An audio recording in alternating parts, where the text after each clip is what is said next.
اسلام آباد سے ایک دوست کہتے ہیں کہ یہ سوال عموماً بحث کے دوران ہوتا ہے کہ ہم جو عالمگیر اسلامی نظام کے لیے جد و جہد کر رہے ہیں یہ ایک ایسا نظام ہے جس کا عملی نفاذ صرف فتح مکہ سے لے کر خلفائے راشدین کے زمانہ تک رہا، بلکہ وہ بھی جنگ و جدل اور قتل و غارت پر منتج ہوا، اس کے بعد ملوکیت کا دور دورہ رہا۔ تو ہم ایسے نظام کے لیے کیوں کوشاں؟ کون کر رہا ہے اس نظام کی کوشش؟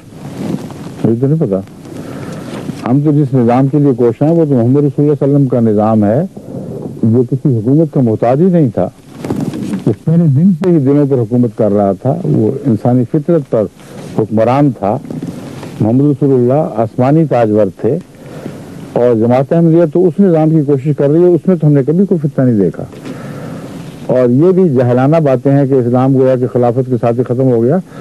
وہ مجددیت کہاں گئی؟ وہ بزرگ بے شمار علماء اور بزرگ جو متقی تھے جنہوں نے اسلام کی تبلیغ کو زمین کے کناروں تک پہنچایا ہے، وہ کس شمار میں تھے؟ آپ کا صرف حکومت پر ہی، آپ کی تان حکومت پر ہی جا کے ٹوٹتی ہے، نعوذ باللہ من ذالک۔ آپ کے نزدیک کامیابی کا معیار صرف یہ ہے کہ کب تک کوئی حکومت چلاتا ہے؟ وہ جو حکومت کے خواہاں تھے انہی کی وجہ سے اسلام میں جہاں روحانیت و حکومت کا اجتماع رہا ہے ایک وقت تک، وہ الگ الگ ہو گیا۔